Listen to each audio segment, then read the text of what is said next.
ನಮಸ್ತೆ. ನಾನು ಮಹಾಮಂಡಲೇಶ್ವರ ಸ್ವಾಮಿ ಓಂ ಶ್ರೀ ವಿದ್ಯಾನಂದ ಸರಸ್ವತಿ, ಅಖಿಲ ಭಾರತೀಯ ಸಂತ ಸಮಿತಿ ಕರ್ನಾಟಕ ಪ್ರದೇಶ ಪ್ರಮುಖ. ಇವತ್ತು ಈ ವಿಡಿಯೋಕ್ಕೆ ಬರಲಿಕ್ಕೆ ಪ್ರಧಾನ ಕಾರಣ, ನಮ್ಮ ಇಡೀ ಸನ್ಯಾಸಿ ಸಮಾಜವನ್ನು, ಸಂತ ಕಮ್ಯುನಿಟಿಯನ್ನು ನಮ್ಮ ಉತ್ತರ ಪ್ರದೇಶದಲ್ಲಿದ್ದ ಮುಲಾಯಂ ಸಿಂಘಿನ ಮಗ, ಸಮಾಜವಾದಿ ಪಾರ್ಟಿ ಅಧ್ಯಕ್ಷರಾದ ಅಖಿಲ್ ಯಾದವ್ ತುಂಬ ಇನ್ಸಲ್ಟ್ ಮಾಡಿದ್ದಾರೆ.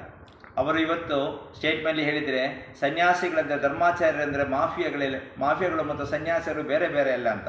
ಆಗ ನಮ್ಮ ಇಡೀ ಹಿಂದೂ ಧರ್ಮದ ಗುರುಗಳಾಗಿರುವ ಧರ್ಮಾಚಾರ್ಯರನ್ನು, ಸನ್ಯಾಸಿಗಳಾಗಿದ್ದ ನಮ್ಮ ಧರ್ಮಾಚಾರ್ಯರನ್ನು, ತ್ರಿಕಾಲಜ್ಞಾನಿಗಳಾಗಿರುವ ನಮ್ಮ ಎಲ್ಲ ಗುರುಗಳನ್ನು ಅವರು ಮಾಫಿಯಾಗೆ ಸಮಾನವಾಗಿ ಹೇಳಿದು ನಮ್ಮ ಹಿಂದೂ ಸಮಾಜಕ್ಕೆ ಹಾಗೂ ನಮ್ಮ ಸನ್ಯಾಸಿ ಸಮಾಜಕ್ಕೆ ತುಂಬ ದುಃಖವಾಗಿದೆ.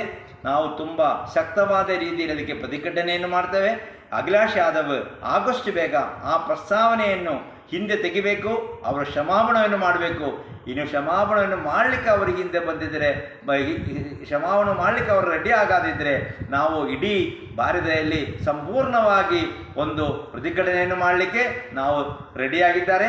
ನಮ್ಮ ರಾಷ್ಟ್ರ ಕಾರ್ಯ ಮಹಾಮಂತ್ರಿ ಸ್ವಾಮಿ ಜಿತೇಂದ್ರ ಸರಸ್ವತಿ ಅವರು ಇದರ ಬಗ್ಗೆ ಸ್ಟೇಟ್ಮೆಂಟ್ ಕೊಟ್ಟಾಗಿದೆ. ಅದಕ್ಕೆ ನಾವೆಲ್ಲ ಸಂತರನ್ನು ಇರಬೇಕು. ನಮ್ಮ ಸಂತರ ಮೇಲೆ ಈಗ ಆಕ್ರಮಣವನ್ನು, ನಮ್ಮ ಸಂತರ ಮೇಲೆ ಅಪವಾದವನ್ನು ಪ್ರಾರಂಭವಾಗಿದೆ.